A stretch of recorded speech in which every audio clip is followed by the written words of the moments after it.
Había pensado hoy hablar de la Virgen María, dado que son las vísperas de la Asunción, pero como mañana nuestra querida miembro de esta familia más amplia, que somos todos los que vamos aquí a esta iglesia, nuestra querida postulante recibirá el uniforme, he pensado el decir unas palabras con esa ocasión mejor. El hecho del uniforme, que una cosa es el hábito que llevan las religiosas en este convento, pero antes de la profesión temporal tienen un tiempo de postulantado, después ya son novicias y finalmente hacen la profesión perpetua. Pues bien, en ese tiempo de postulantado hay un momento dado en que reciben no el hábito, sino una cosa previa llamada el uniforme. Eso existe en más órdenes monásticas. La recepción del uniforme tiene lugar en la clausura, de manera que es una cosa íntima de la comunidad, no es como otro tipo de profesiones que ocurren a la vista de todos. Pero me parece un hecho tan bonito que reflexionar nos puede servir a todos, no solamente a ella, e incluso a las religiosas que ya han recibido el hábito. Porque a mí me resulta facilísimo comprender la importancia de esto, porque yo me acuerdo de la alegría que para mí supuso poder ya vestir el hábito eclesiástico. Es una expresión externa de lo interno, de esa consagración. Y desde el momento en que nuestra postulante reciba ese nuevo hábito, el uniforme, habrá dejado atrás totalmente el mundo. Todo lo que le recubría del mundo queda atrás. Es absolutamente una criatura nueva y eso se le recordará en cada momento que se mira al espejo y se vea recubierta con prendas que le recuerdan su nuevo estado. Es expresión externa de lo interno, de ese deseo de consagración total y absoluta. Ese deseo de que ya todo lo que le rodee sea monástico, es decir, sean cosas que están allí solo y exclusivamente en orden a profundizar más en Dios. Todo lo que hay en un convento, si no sirve para eso, no debe estar allí. Todo debe servir para ese fin último. Y si hay pocas cosas en un convento, no pasa nada. Lo esencial es suficiente. Puede haber más cosas, pero todo debe ser en orden al fin. Profundizar más en el misterio de Dios. Profundizar más en el misterio de Dios. Lo que se busca en el monasterio es a Dios. Y en esa búsqueda se produce una transformación de la persona, aunque en realidad lo que se busca es a Dios. Si me permitís una expresión, de hecho ni siquiera se debe buscar la santificación, solo Dios. Es cierto que para buscar más a Dios se producirá la santificación, pero ni siquiera eso, solo Dios y nada más que Dios. Porque la vida en esa burbuja monástica no es el estar pendiente de una misma, la monja, sino estar pendiente solo y exclusivamente del Señor. No es una vida en la que uno siempre está pensando acerca de sí mismo, mi santificación, mis pecados, yo estoy mejorando, me examino. No. Dios, Es cierto que habrá que hacer también algo del otro en la medida en que sea conveniente, pero la religiosa que estuviera centrada en sí misma con la excusa de la santificación estaría descentrada. Lo que hay que estar es centrados en Dios, y para ello es verdad que a veces tendremos que pensar en aspectos nuestros como mis pecados o cosas por el estilo. Pero esos pensamientos acerca de nosotros se harán solo en tanto en cuanto sirvan para el fin último. Y la vida en el monasterio, a raíz de recibir el hábito que es el uniforme, que es un hábito, no es el hábito, pero sí que es un tipo de hábito monástico, es a partir de ese momento como si hubiera un cambio, como si hemos arrojado totalmente de nosotros el mundo. De algún modo, el hábito monástico es como las paredes del templo y nosotros somos la casa donde está el Espíritu Santo. Es lógico cubrir al templo en que se tiene que convertir cada monja, es lógico recubrirlo de lo sagrado, que es el hábito, porque lo que hay dentro ya es distinto, es un nuevo ser. Y fruto de la concepción del postulantado y del noviciado como esa transformación, es por lo que se pasa por los distintos modos de vestir.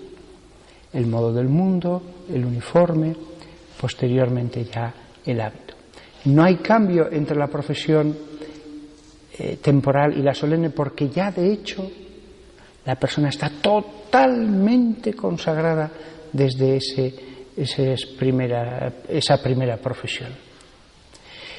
En ese sentido, el uniforme que recibirá mañana es el atrio por el que se entra al hábito ya definitivo, el atrio.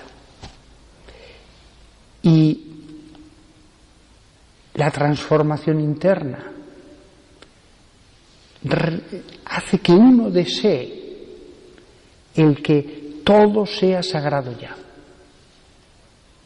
Porque todos los pensamientos, todas las cosas son sagradas, deberían serlo, deberían estar en el cielo, situadas en el cielo, nuestro cuerpo en la tierra, pero la mente en el cielo, y la voluntad, y los pensamientos, y los recuerdos, todo, los deseos, todo. Entonces, todo lo externo debe transformarse, de tal manera que una postulante debe decir, a ver, ¿qué más puedo arrojar de mí, de mi celda? Para quedarme solo con lo absolutamente esencial, con lo absolutamente necesario, lo esencial para recordarme que tengo que dedicarme a lo esencial. ¿Qué más puedo tirar o dar a la comunidad? De ahí que con el fervor de los postulantes, sean monjes o sean monjas, yo lo he visto tantas veces en personas con las que he tenido trato, ese deseo de quedarse solo con lo mínimo. Pues si son necesarios 2 hábitos y unas camisas y a lo mejor el libro de la Biblia y alguno más si es que lo leo tanto, pero nada más. Porque esta profundización en Dios hace que al final hasta externamente queramos que se manifieste lo interno. Y si en lo interno estamos centrados en Dios, es lógico que queramos desembarazarnos de todo, que va a ser inútil, va a ser una presencia de algo material cuando puede uno tener el gozo de entrar en la celda y paredes desnudas, armarios vacíos, en lugar de la ropa 4 cosas. Y el alma que vive plenamente la regla, el alma que se arroja ya a ese abismo, puede comprender totalmente eso. Quien se entrega totalmente a Dios, Dios se entrega totalmente a ella. Quien se entrega totalmente, sin reservas, sin limitaciones, absolutamente a Dios, Dios hace otro tanto. Aunque precisamente para lograr más amor haga pasar por el desierto a veces. Así que el uniforme de alguien que vive en ese huerto cerrado que es un monasterio, un lugar contemplativo, es importante. Todas las mujeres que viven allí son nuevas criaturas. Son nuevas criaturas. Es distinto otro tipo de consagraciones. Las vírgenes consagradas, las numerarias del Opus Dei, ellas contradecirían su vocación si vistieran de un modo monástico, porque su llamada es a estar en el mundo como laicos, como personas del mundo, y por lo tanto deben vivir su espiritualidad. He dicho esas, hay más, que deben vivir su espiritualidad y hasta el modo de vestir es expresión de su espiritualidad. Nosotras, podrían decir, no vestimos de un modo monástico porque nuestra espiritualidad no es la monástica.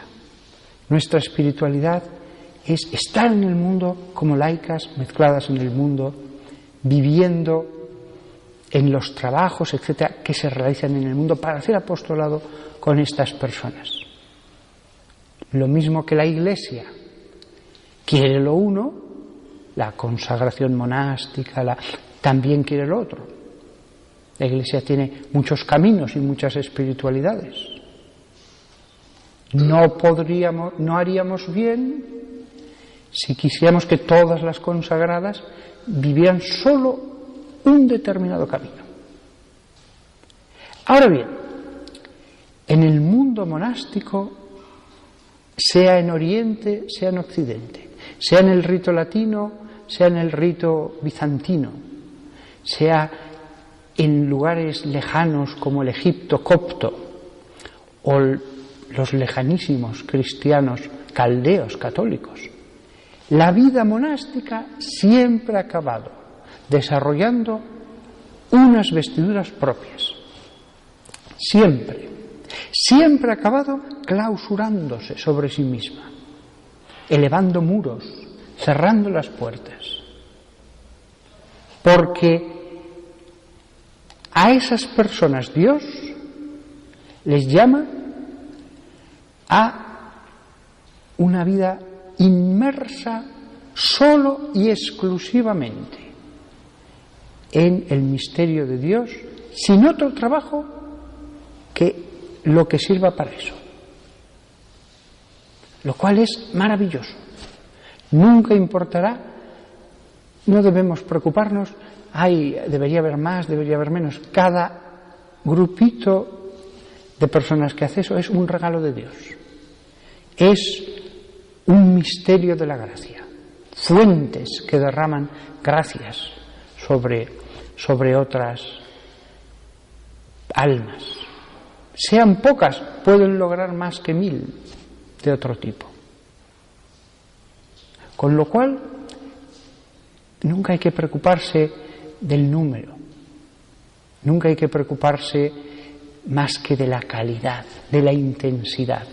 Porque una sola religiosa puede lograr más que 1000 que no hayan llegado tan lejos. No digo que sean que 1000 malas, no. 1000 buenas e incluso muy buenas o incluso santas pueden valer menos que una cuya santidad es tal que es 10.000 veces superior a las otras 100, a las otras 1000, aun siendo las otras santas.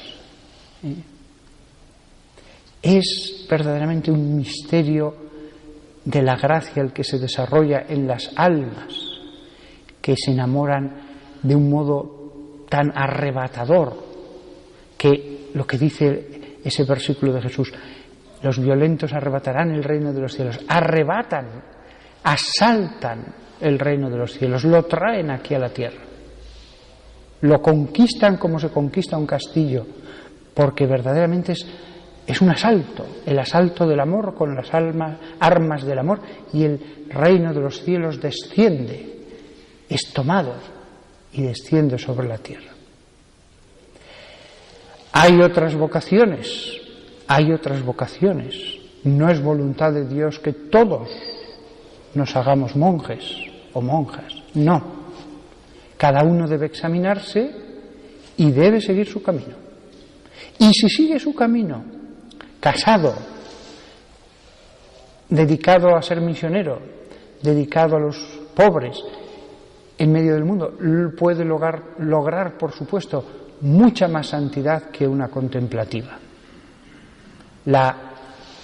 Antes he puesto el ejemplo de la numeraria del Opus Dei. Yo no soy del Opus Dei, pero la numeraria del Opus Dei, que viste normal, que trabaja en una empresa, que está en la cafetería tomándose un café con sus compañeros de trabajo, que va a festejar a un compañero que es su aniversario a un restaurante con todos los trabajadores, puede llegar a ser más santa que una monja. Y si ella quisiera no cumplir con su espiritualidad, haría mal. Ahora bien, lo mismo que es verdad que hay personas que en el mundo y en las condiciones menos favorables se santifican más que una monja o que muchas monjas, lo mismo que sucede eso, también es cierto que no hay sobre la tierra mayor facilidad para la santidad que ser introducido en ese huerto cerrado, en esa burbuja, en esa cápsula, en ese baluarte del espíritu que es un monasterio. Verdaderamente, las personas a las que Dios lleve a esa montaña sagrada, en sí mismo el camino es el mejor que se pueda recibir sobre la tierra. Después, es verdad que otros, por obedecer a Dios, pueden llegar más lejos. Pero la experiencia demuestra la facilidad para los desarrollos más excelsos de la vida del espíritu, la facilidad que hay en esos lugares. Yo creo que el que todos fomentemos una cierta envidia al mundo monástico es muy bueno, porque incluso los que estamos en el mundo trataremos de imitar, en la medida de nuestra espiritualidad y posibilidades, las cosas buenas de esa vida monástica. Hasta la mujer casada internamente puede hacer algo. Me acuerdo de una médico, está soltera, sin familia, y le decía: ¿por qué no juegas en tu casa a que eres una monja y que tu casa es tu monasterio y tratas de vivir al 100%? Me llamó al cabo de una semana y me dijo: padre, estoy contentísima, no sabe usted lo feliz que me está haciendo este juego. Lo maravilloso es que aquí, a nuestro lado, pues tenemos a 9 almas que pueden vivirlo en plenitud, en plenitud. La diferencia es tal como si yo me imagino que estoy con Jesús todo el día, a estar con Jesús como estaban los 12 apóstoles. Yo puedo ser más santo que un apóstol si soy fiel a Dios, pero qué duda cabe que estar con Jesús como hace 2000 años era lo mejor. Pues lo mismo pasa con esto. Nada más, fomentamos todos esa sana envidia hacia las fuentes que son cada una de las monjas que hay aquí, de la que sale gracias y gracias para el resto de los hermanos, y que ellas rueguen por nosotros y nos ayuden a beber de esas aguas que ellas sacan de Dios para todo el poblado que es esta Iglesia diocesana.